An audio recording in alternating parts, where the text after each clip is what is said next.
Welcome to My Psychedelic Roots, a podcast of conversations with people from a broad swath of lived experience to explore their psychedelic beginnings or roots, what led them to start using psychedelics, what those early experiences were like, and how those roots have impacted their life's unfolding.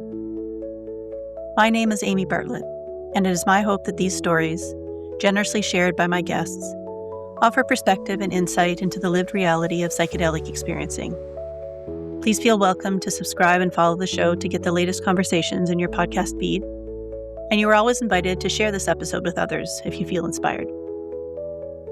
And so, as always, whoever, wherever, and whenever you are, welcome. I'm glad you're here. In today's episode, I'm in conversation with Pamela Kryskow, one of the prominent voices in the psychedelic landscape in Canada. Pam is a doctor and the medical lead of the not-for-profit Roots to Thrive, a psychedelic assisted therapy program in BC, which uses psychedelics to treat people with PTSD, depression, anxiety, substance use challenges, disordered eating, and people living with end-of-life distress. Pam is also a founding board member of the Psychedelic Association of Canada and the medical chair of the Vancouver Island University Postgraduate Certificate in Psychedelic Medicine Assisted Therapy. Prior to studying to become a doctor, she was a City of Coquitlam Firefighter for 8 years and provincial forestry firefighter for 4 seasons. And in real life, she loves hiking in the forest, ocean kayaking, growing kale, and daydreaming in the hammock. As evidenced by her broad interests, expertise, and skill sets, and reflected in our conversation together, I experience Pam as someone who thrives in complexity, abundance, and the "and" of human experience. It was a pleasure wending our way through her roots, talking about her childhood moving all over North America with her professional-hocky-playing father and family, and the resilience and groundedness she cultivated in that unique childhood context. We explore her revolving relationship with religion and spirituality, from her Catholic roots to deepening her relationship with nature. And we dive into what she calls her meandering life path, and what she is learning about herself, her truth, and the world around her, all while her roots continue to nourish and ground her unfolding. It was a wide-reaching and rich conversation, and I'm grateful for the opportunity to spend some time learning more about this vibrant and thoughtful human. And so, let's hear more about Pam's psychedelic roots. Wonderful. Welcome, Pam. Thanks, Amy. Such a treat to be here with you today. It's so great to have you here. And I wonder, before we jump into hearing a little bit about your story, what do you think it would be important for folks to know about your background and your life today? Probably that my life is nothing of what I thought it was going to be. If you had asked me, 40 years ago, what are you going to be doing now? Mm-hmm. Nowhere even near what I thought that. So I say that with delight that, Mm. that the life path is truly meandering and wandering and never straight like we think it's going to be. Yes. And so, on that note, and thinking about where you came from and what you thought you might have been, maybe we can trace a thread back to your childhood and learn a little bit about little Pam and the context in which you grew up. Thinking back to your younger self before psychedelics, how would you describe your way of seeing the world, or what felt true to you then? Yeah, well, I was very fortunate to grow up in a very loving family. Unexpected. I was an unexpected arrival. My parents were very young when they had me. They grew up very Catholic in a very small town, and my arrival was a little earlier than most Catholic families would have wanted. I'll just leave it there, fill in the blanks however you wish. Mhm. But extended families on both sides, loving grandparents on both sides, and lots of aunts and uncles. But also in the context again of being there a little too early and Mhm. all the connotations that would have had for a young mother like my mom. So I think there's Mm. a lot of difficulty there for her. But nonetheless, I was the first grandchild on both sides. So Mm. reeked in a lot of love and probably was spoiled a little too much, you know. My second sibling sister came about 5 years later, and then my third of 3 of us came 12 years, so a big 12 years gap between Wow. us, 3 daughters. And I had a pretty interesting life. My dad played professional hockey.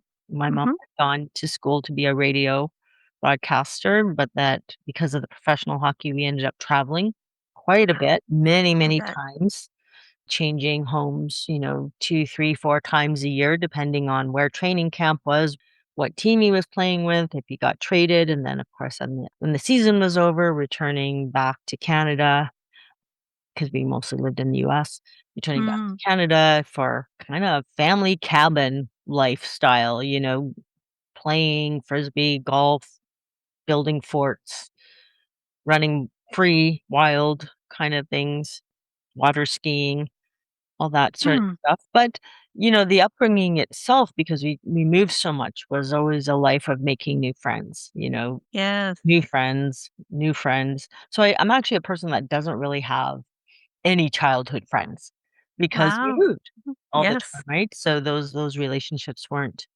carried on because I'd be in a whole new city. And so I think when I look back, the skill I learned young is how to really like observe, see what the culture is, see what is Yes. acceptable because things were not the same from one school to the next. What was very cool in one school was absolutely not accepted in another school. So Right. a lot of memories as a child of like really having to observe and figure out the new rules everywhere. Yeah, Mm. we often think in our world that, everybody's living by the same rules. Mm-mm. Mm-mm. Every place has its own culture. But I also had a lot of fun too. Mhm. Like I was always around adults. Back in those days, like there was a lot of partying that happened when you're a professional athlete. The kids I would be bet. brought along, like people didn't have nannies.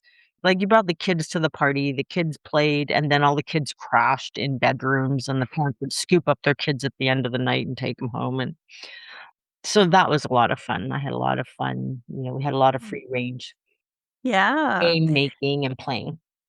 I'm curious, because you moving around so much and it was hard to maintain friendships, did that have an impact on your relationship with your sisters? No, it was interesting. Like we were, 5 years apart is enough time just to fight a lot. Yes. And enough time to be the older sister and not want the younger sister to be hanging around, right? Like Right. that's a good spread for Yes. conflict growing up, but that all Yeah. dissipates as you get older. Yes. Yeah. And each person finds their way. And then the 12-year-old, like my youngest sister, that was a very different relationship because I was much older, so I was kind of like almost like a surrogate, in a way, parent. I Yes. was the built-in babysitter. I was always doing the babysitting, always taken care of, and so they're quite 2 different relationships completely. It sounds like a childhood full of a lot of movement. Mhm. Did you feel grounded as a child? Yeah, I don't remember feeling, I when I look back, I actually had quite a sense of adventure, like, I got Mm. to fly by myself at 5. Somebody would walk you to the gate, the stewardess, because that's what they were called at the time, the stewardess would come and get you, and you would get a little bag, and you'd go up front and talk to the pilot, and you'd sit in one of the front seats because that's where the kids sat. I think there is a lot of resiliency built in with that, like, Mhm. no, I don't remember having any anxiety around that. I think it actually built a lot of ability to be quite resilient and quite Yeah. flexible and kinda living on a wobble board in a way where you just Yes. don't know which way things are going. Yeah. Also, I think having my parents are fairly strict too, right? Like, they came from strict upbringings, and so I think the boundaries were very clear. Like, Right. I think a lot of groundedness you can have as a child when you know what the boundaries are. Yes. Mhm. On that note, and thinking about your parents, you mentioned that they were Catholic. Did you grow up Catholic, or what was the role of spirituality in your household? Yeah, our whole family on both sides are quite Catholic. Mhm. Quite Catholic is that a verb? Quite Catholic. But, it really actually that was something, a skin that never really felt comfortable to me. in a way. Like spirituality, there was this element of when we would go to church pretty regularly, and there was this element of this calmness of the ritual and the ceremony of it. That part, like, Mhm. I still love when I travel going into churches and looking at the architecture and the art, and I love that, like, I'm always like, "Let's go in this one, let's see what they've done here." And even sitting, like, as a respite, just to sit and just quietly be there. So that part always felt really good, but the part that never felt good to me, which unfortunately I saw regularly, is the disconnect from what I thought was the spiritual life versus the actions. So you'd see people in the church, but then you'd see them be complete assholes in the real world, and that didn't compute to me. And so I felt like a very big disconnect from that. Mm. Like, how can this be one thing and yet the people that come here are jerks? Yeah. Not all, of course. And I was really lucky actually in when we settled after my dad finished playing hockey. We settled in northern Alberta where I went to high school. Mhm. And I actually became friends with the parish priest at that time. And he was not the first one. The first one that was there was quite old and then he passed on, I think. I'm not sure. But the new guy that came was like really interesting. Like he had this real sense of First Nation spirituality, and Mm. he could see how they were congruent, how spirituality in his Catholic belief system was congruent with First Nation spirituality. Mm. I think he had done a lot of his early work with Blackfoot nations, and Mhm. he was just a deeply spiritual person. And him and I actually oddly would go golfing quite frequently, like, Ah. he'd pick me up and we would go golfing and we'd have these nice conversations, usually not about anything, but just about life and just have a good time. And that before I could drive, so that got me out on the golf course, which I loved doing. And that part I really liked, but then again, he was kinda as he tried to bring these beautiful teachings in, the people in the church didn't agree with how he was bringing in this First Nation spirituality, and that again made me feel like these are not my people. Like, can Yes. these people not see the absolute love and care that he brings in his words? And so quite early, I would go to church, but I wasn't at church? Like I Yes. would check it off so that my parents would leave me alone because it was important to them. But then I moved out of home quite young. I moved out at 17. I was young, like I was Mm. an early baby, so I graduated at 17 and I couldn't wait to leave. And I mean, everyone leave home. Do not live at home till you're 30. Like just get out there and struggle and learn. But I moved like right across the country. I moved from Alberta to Montreal. And I was again lucky because I went to Notre Dame and Mhm. I met one of the priests there. I would go there, like, weekly, and we would debate ferociously because I would, like, want to tear down, I was at that age, tear it all down. And he met me with compassion there, and one day he just said, "You've got your own mind. This is great. Like, you don't need the church. Go out there and explore the world." Like, it wasn't like, "Get out of here." It was like, "No, go. Like, you've got it. You've got this inquiring mind. Go." And I was so, like, really, like, even though I don't practice a religion at all, but still met these 2 very interesting people in the church that met me where I was at and were Yeah. really fun. Like, it was fun. I grew up loving that vigorous debate that, like, nobody's getting their feelings hurt, but you can just go right at it? Yes. I'm so glad that you were so supported in your spiritual curiousness and in your rebelliousness and in your questioning. Yeah. That's a really rare thing to encounter in a sort of structural religious context, Mhm. and how special you got to experience it twice. Yeah, like, and that is true. We're in a time of where this is a truly, strong skill set, I think, for people that have a faith belief to be able to be in that kinda jujitsu back and forth and not take it personally, and that their faith has the strength to be challenged Yes. and not be so fragile. But I think, it's interesting kind of going on like a bit of a rabbit hole that many times at UBC, at one of like there's a number of different little colleges that are also at UBC, and many of them have religious leanings. And one of them would frequently bring in religious scholars, and they Mhm. would bring in scholars from the Vatican. And so I would go there like with my combativeness, thinking like I'm ready not to believe anything they say. But the religious scholars that came from the Vatican were incredibly scientific Mm. and intelligent, like, so intelligent, like, weaving science into philosophy, into spirituality, and it really made me realize how robust, like, people that are truly anchored in their spirituality, how robust they can assimilate. This one guy was sitting up there playing like, "Well, let's talk about evolution and what parts are congruent with there being a greater something." And then what about the science? And of course, he's like, "The Vatican believes in science." And it was kind of this whole like, "Oh, yeah." It's not this small world. Mhm. It's this big world, and he was really being able to, again, like this martial artist, play with all of it and say, like, 2 things can be true at once, 3 things Yes. can be true at once, 4 things can be true at once, and let's show how these things can all work together, that Yes. you have to have faith or science. You can have both, and you should have both. So, anyways, I just love that, and it makes me really think of how small some people have made their world when they don't realize they're actually not congruent with their own Mm. spiritual belief set. Yeah. It feels like an energy of and yes, Mhm, mhm, as opposed to the no mhm. piece. Even that combative thing of like, "I'm gonna say why it's not right," and he's like, "Everything's right." That's a really cool energy to be confronted with.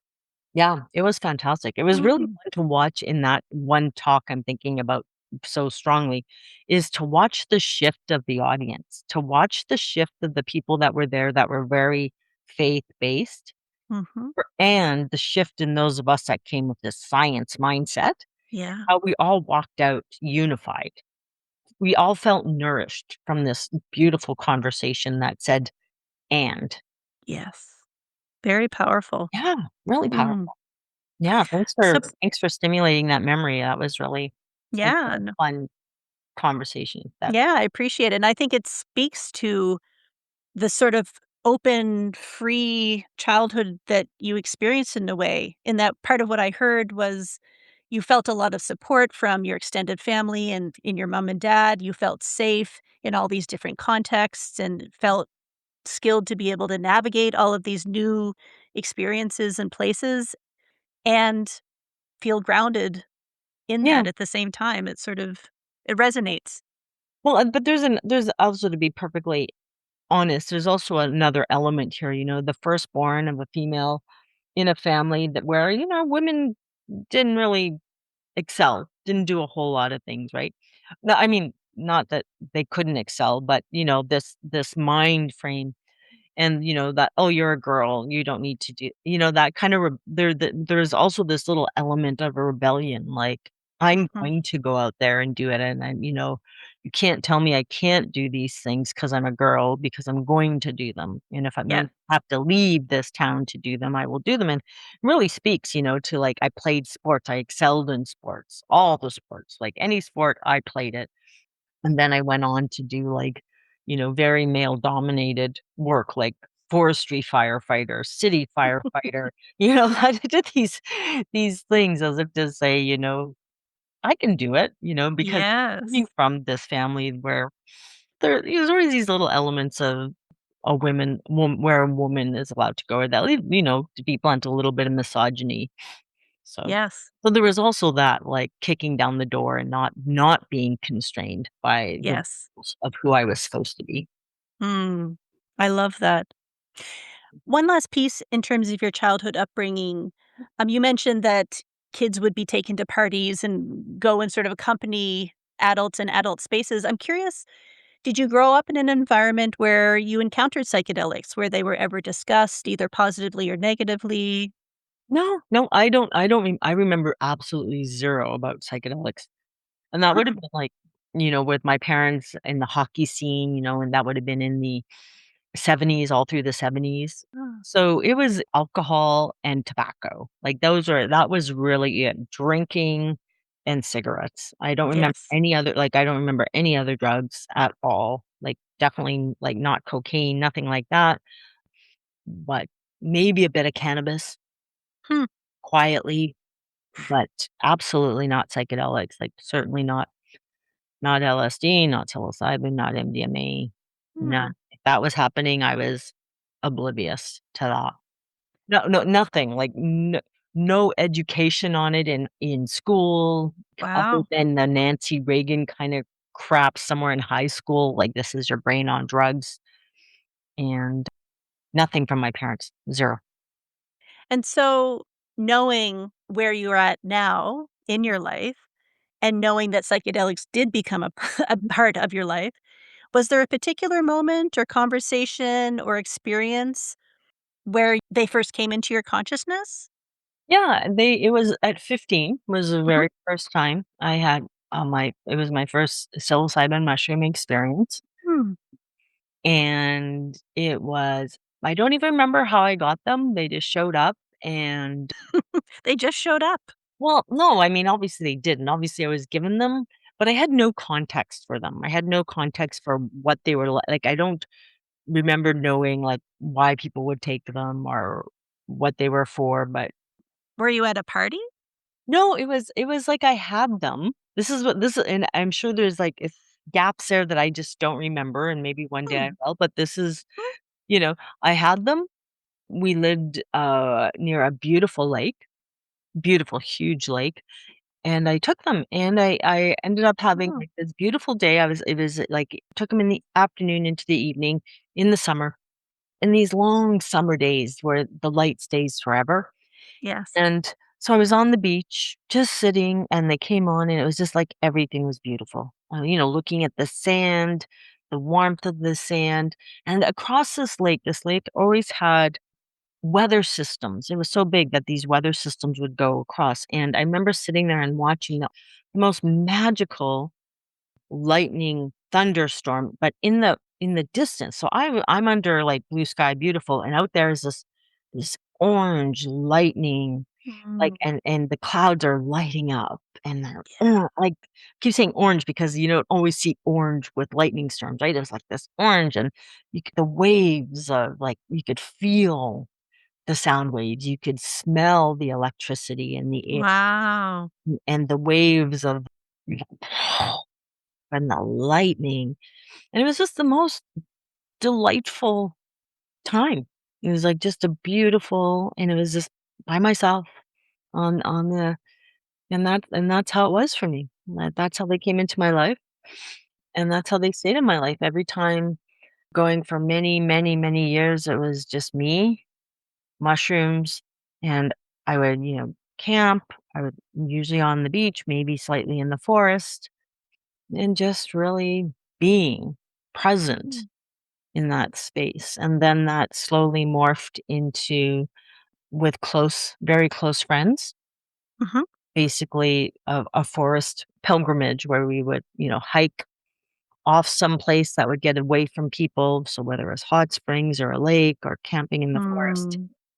And just having the most delightful time, Wow. climbing trees, sitting by lakes, watching bugs, Mm. for hours, do things, and just really being present in, nature and, Yeah. yeah, surrounded by the beauty of it, the smells, the sounds, and The way you described that very first encounter, you mentioned that you were alone, but in a way, it doesn't sound like you were alone in that it felt like the way you described it, says nature was oh, yeah. an accompaniment as much as a person would be, perhaps. Yeah. Well, probably even more. I mean, it was that really, part that tuned me into how beautiful things are. Mm, How you can there's so much beauty in just even staring at sand and the different yes. patterns and how each of these little grains was formed. I remember sitting on the end of the ocean one time as the tide was slowly creeping out, and I just kept creeping Mm, out with it, and just being blown away by the amount of life that was happening in this, like, 1-foot area that I was sitting on the edge of, and a whole universe was right there that mostly we were oblivious to, that there all these little universes, or even, being in the trees and staring and watching patterns and the way that the branches would move, or the way that the mm, leaves, you look at up close at a cedar and how many colors are in the yeah. color of a cedar branch. I mean, painters understand this, but, like, really seeing it in real time and listening,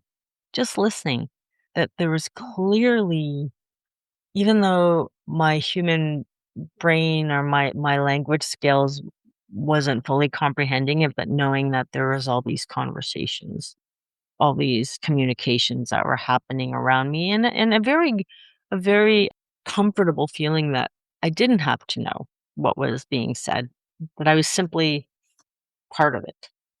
Yes. Mhm. Pam, part of what I'm hearing and this beautiful energy with which you talk about these experiences and this sort of communion that you have with the world around you in these spaces in your early experiences, I wonder if that is part of the yes that you were looking for in your spiritual explorations and your curiosity about Catholicism.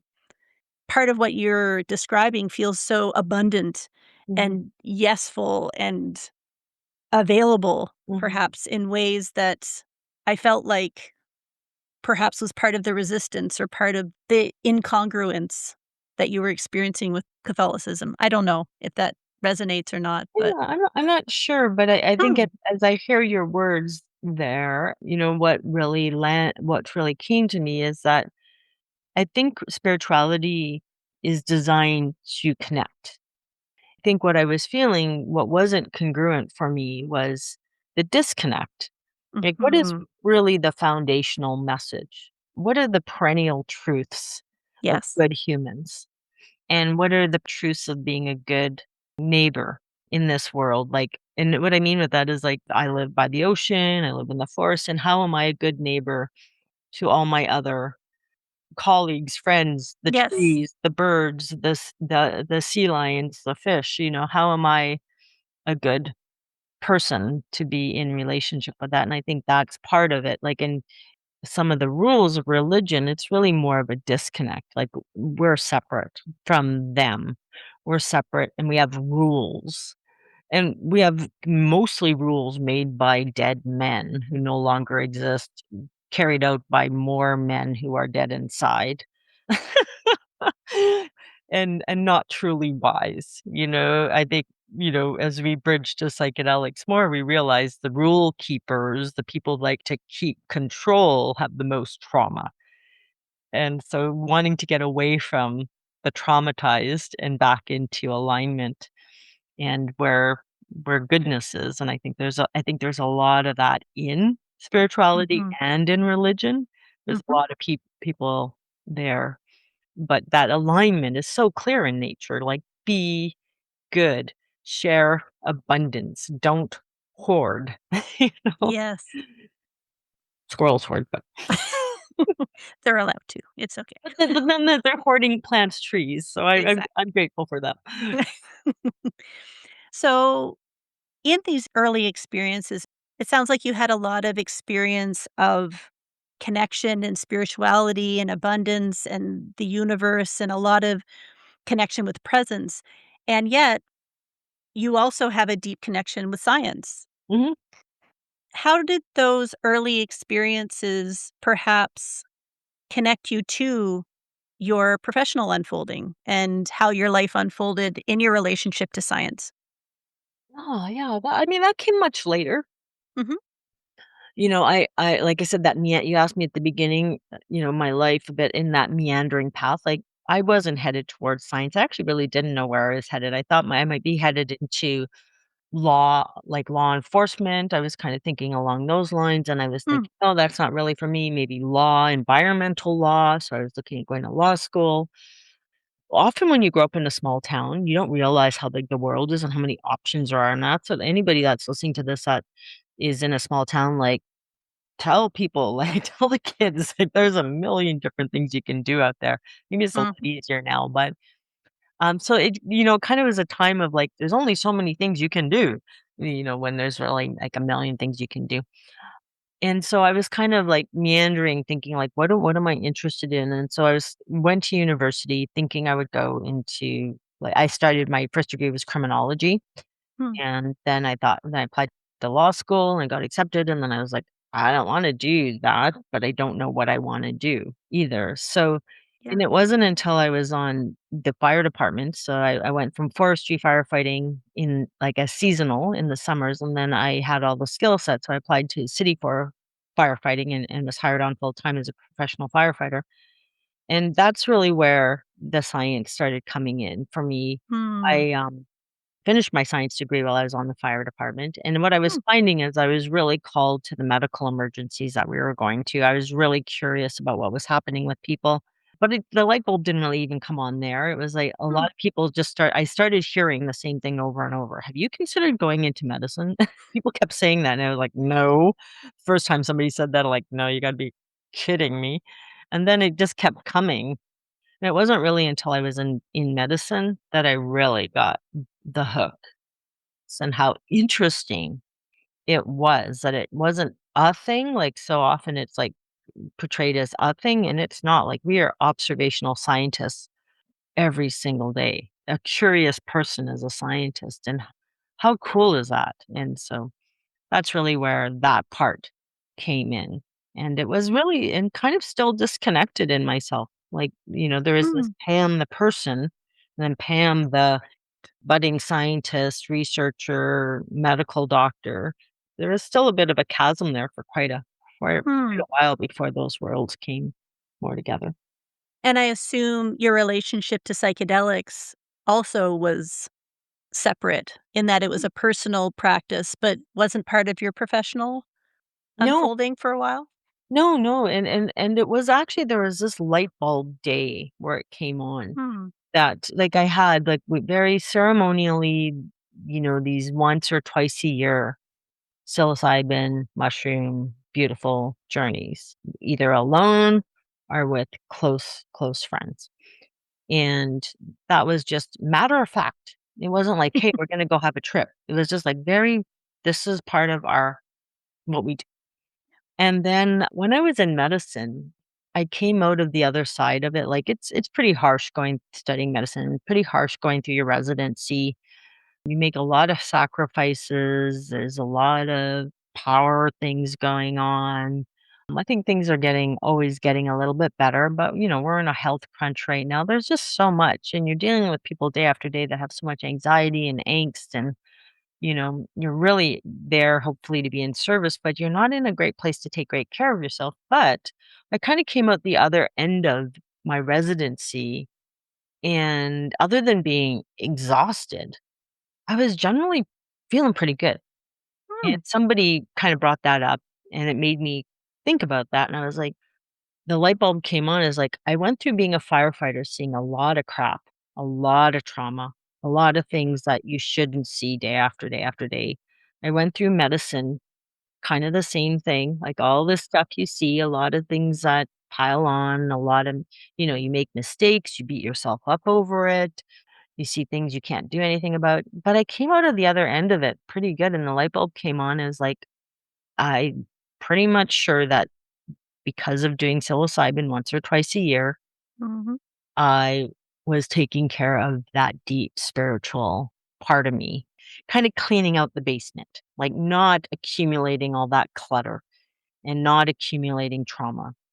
Not that these things didn't happen, but they just were not holding resident in me. And it was Yes. kinda like, "Oh, oh, oh." That became the day that I was, like, no longer in the psychedelic closet professionally, Mm. then I was like, "No, I'm going to speak honestly and truthfully and deep dive into the science." Like, had to know everything, read every study, read everything, went back into the history as far as I could go because I knew about the war on drugs from my criminology degree. Yes. I had the privilege of studying with Neil Boyd, who had written High Times in Canada, and really, Mm. really outlined what drugs were illegal and why. Like, who were they persecuting? When they were persecuting Mexicans, when we were persecuting Chinese, Yeah. you persecute the drugs of choice. And so that was already there. And so then, yeah, it kind of was a switch of like, oh, a lot of appreciation for having had this medicine that kept me healthy. Mhm. And then also an anger, like, this is bullshit. For no reason, these very useful medicines were taken away as political control, and how susceptible we are to propaganda. These are medical tools, these are wellness tools, these are societal tools, these are gifts that we should be able to be using however we wish, whether it's as I did growing up or on the medical side if we need, and everything in between. Yes, That all is that valid. yeah, that this prohibition is completely ridiculous. Again, by small people needing control because they haven't dealt with their own trauma. So, anyways, it just became very clear that I had to stick my neck out, and it didn't really feel like I was sticking my neck out. It was just like really know the science, really know the data, and really stand in integrity about it. Yes. How did your family, your friends, your colleagues meet your coming out of the closet, as it were? Yeah, no, it was kind of interesting in a number of ways. Like the first time I really spoke openly about psychedelics with colleagues was actually it was pretty funny. We had gone out for dinner, a bunch of us, and I had just come back from Peru. And I had been going down to Peru, every 1 or 2 years for a long time to sit with ayahuasca. And it was profound for me, like profound, profound change. And I just only went when I suddenly felt like I have to go. I would go online. There would be some huge seat sale. It like everything aligned, right? And I would go down and I worked with one husband and wife. And I had come back and they're like, "Oh, what did you do in Peru?" And it was just like, I went down to do ayahuasca. And it was funny because and everyone at the table had actually done ayahuasca. Yeah. And so Wow. we all laughed because it was like none of us had ever spoken about it with other colleagues. 5 Hmm. doctors, all of us had done ayahuasca. And so we had this great laugh, and that kind of was like, "This is ridiculous. Like, why are we not speaking openly about this?" Hmm. We started so it started there, kind of in that way.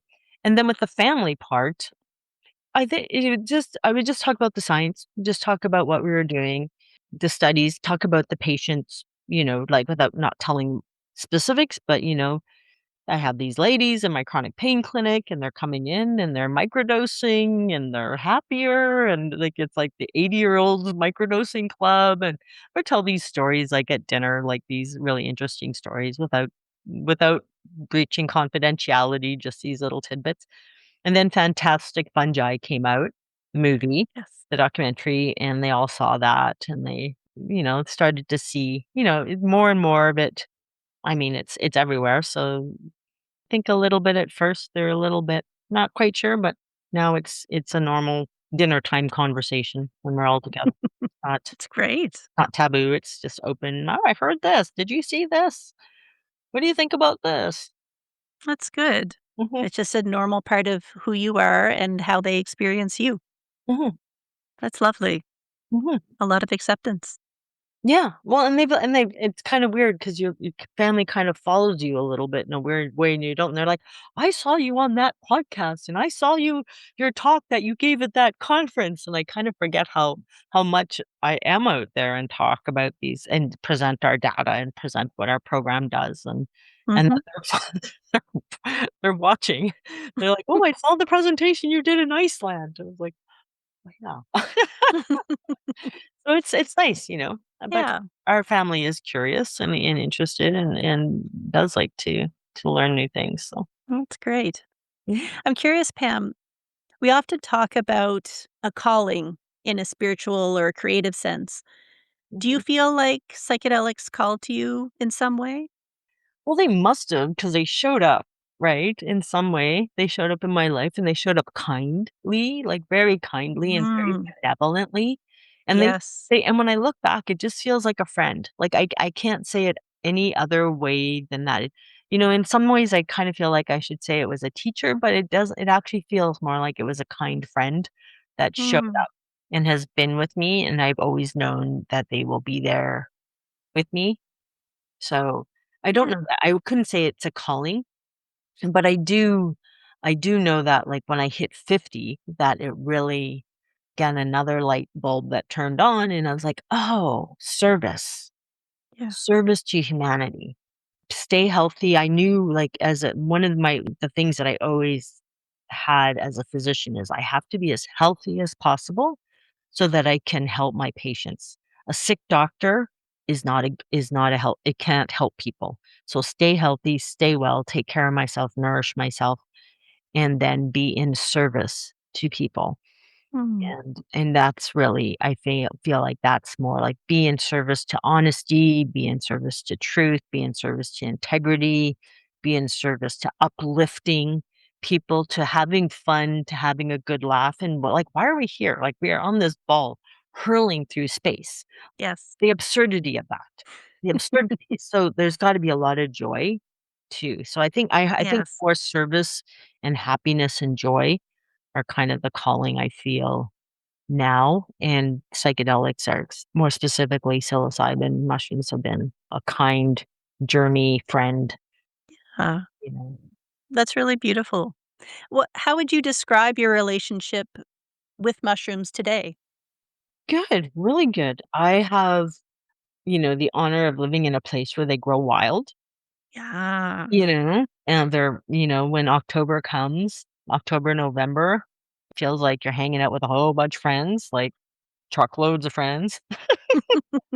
I mean, they're just everywhere, and it's kinda nice just to see them and, they wave at you, you wave at them sort of in this way, and how delightfully they show up in so many places, like, we'll be mountain biking, deep in the old growth forest and stop for a break and put the bike down and go, "Oh, oh, hello."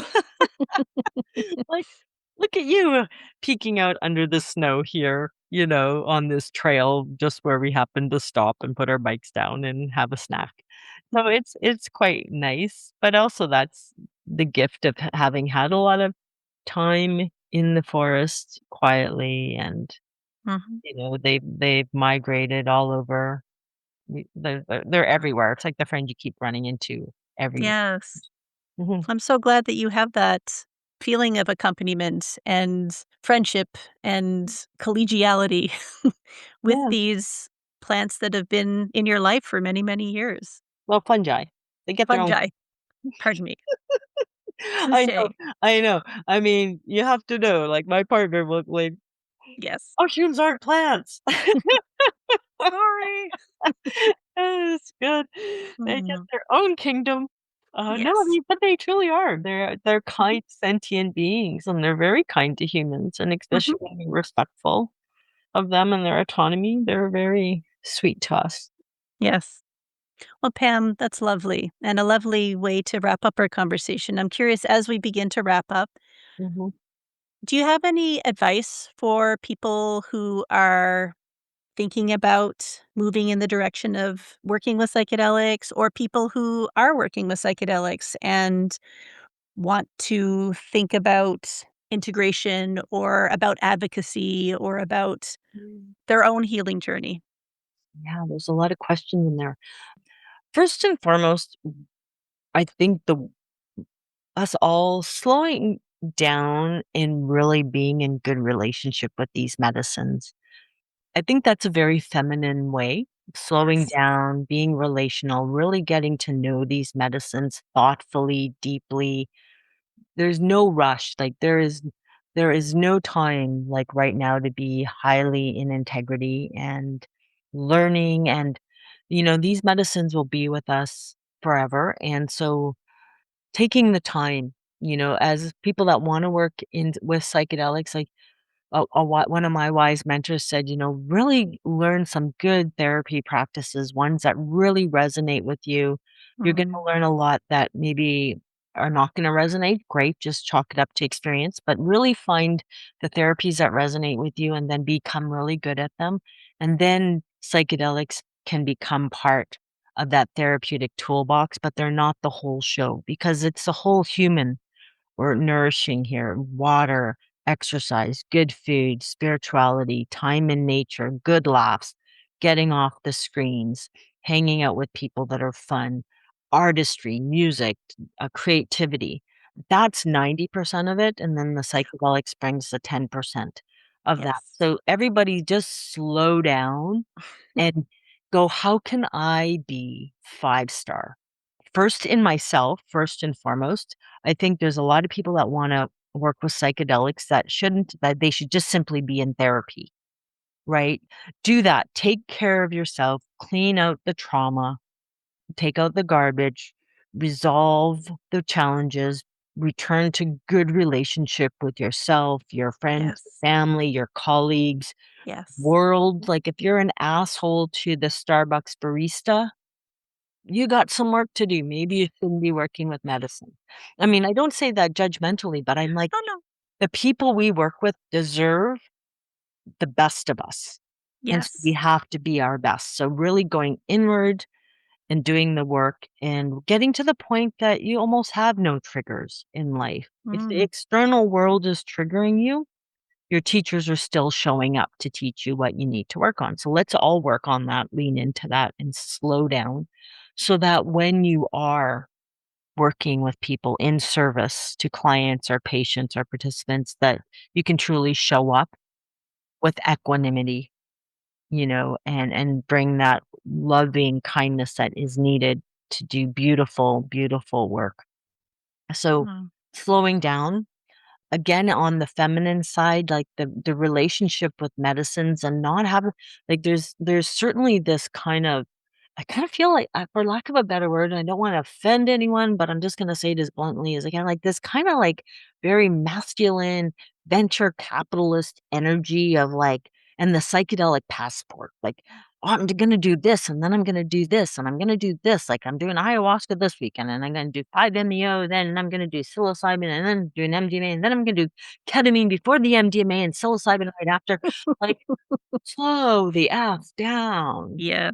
Like, any of the if have you asked any of the medicines if they actually want to be there all together? And if you're going, "I don't know what you're talking about," then you even more need to slow down. Because 'cause I'm pretty sure psilocybin wants to show up on its own and not be squished together with ketamine, and I'm also pretty sure that the spirit of ketamine, which I think there is one, I think it's a very kind, benevolent one when it's in loving relationship ceremony, also wants to interact with us on its own. So slowing down, finding more of that feminine balance that is beautifully in balance with the masculine, and doing that sacred work so that we can all be very balanced. And there's no rush. I think a lot of folks that are moving into this area feel there's a rush. Yeah. There's not, you know. We've had access to psilocybin forever, Right. MDMA since the '70s, '80s, LSD for, like 70, 80 years. It's always been here with us. There's no rush, and the time is always right to do what's right, like, to do it well and at the highest integrity, and I guess that word is so, so important, like, Yeah. slow down, be honest, be in right relationship with the world, find kind mentors, Mhm. find good groups of people that nourish you and uplift you, and move through it slowly and live day by day, like, in this present moment. What a beautiful, beautiful moment Yes. in time it is, even with all the chaos, Yes. even with all of that. We can still do so much beautifully at the local level. And in fact, one of the biggest things in one of my more recent journeys was really just how much power we all have from the grassroots. Like, everything beautiful has come from the grassroots up, Yes. right? There's no trickle down. There's no leadership. Like, that's an artificial construct. Leadership is from the bottom up. Leadership is from moms creating things that are needed for moms, from men creating things and like everybody, like, what does your community need? And do it. Lead Yes. from the bottom up in this collaborative community structure. What do our communities need from us? How can we serve? And let's get out of this any inactivity or stuckness that people feel and move, create, talk, communicate, connect. I feel so optimistic right now. I feel like we're really have hit this tipping point of people really starting to feel we don't want that. We Yes. want this. And Yes. in contrast helps us, right? Hmm. Seeing what we don't want really leans us to what we do want. And I just like really like feel so optimistic that people will start moving into their personal power to Yes. do really cool things. Yes. Psychedelics are here to help us get out unstuck. Yeah. Well, Mm. that's so beautiful, Pam. I'm using perhaps a loaded word, but what you just presented is a really beautiful cosmovision in a way for the relationship between humans and these medicines and the opportunities and openings that they provide. Mhm, And I really love how you articulate integrity, service, transparency, accountability, mhm, creation, joy. It really is so beautiful and so resonant. mhm, mm, Hmm. Yeah, it's a good time. It's never been a better time to be creative or kind, collaborative, and uplifting. There's more than enough cake for everyone. Honestly, Yes. like we could be living in such bounty, and so let's do it. Let's just do it. And I think it's really also the time for like beautiful feminine leadership. And that's Yes, balance. That's in balance with masculine, like the beautiful of course. masculine energy, the beautiful feminine energy, and let's co-create a world that works for everyone. In fact, that's a term that I heard recently at the odd place of Davos. Like, let's Mm. honestly create a world that works for everyone. Yes, Mm. I love it. Pam, thank you so much. It was such an honor to be able to sit down with you and to hear a little bit about your psychedelic roots, your childhood, and all that you've learned and experienced that has led you to being a leader, a grassroots leader in Mhm. Canada. And thank you for all the work that you're doing for the community and for this whole field, and hopefully contributing to it developing in those right ways and those creative ways and in those loving ways. Really an honor. Oh, thanks, Amy. It's such a privilege to sit here with you today and share some space with you. So thank you for inviting me. Mm. I appreciate it. And I love the picture of the mushrooms behind you. Thank you, Pam. Uh, Thank you. mm.